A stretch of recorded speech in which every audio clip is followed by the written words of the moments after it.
Така, здравейте хора на YouTube, днеска сме пак в сервера Castleville и ще да ви покажа новия LARP. И то е LARP Shop. LARP Shop. Какво има в него? Така е, тук да спалва. И тук има нагоре места. Ей, тази колонка още не е готова.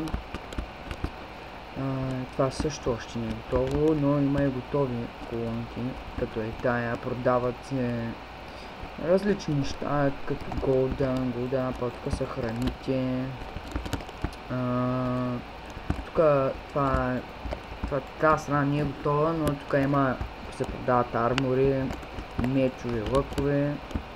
И тази страна, мисля, че пак не беше готова. И това е, също не е готово. Това е за този клип. Не забравяй, вечера няма да има евент в 20 часа. Не знам, може да има. Не забравяйте да се абонирате за мене, дайте лайк на клипа за още клипове на този сервер и чао!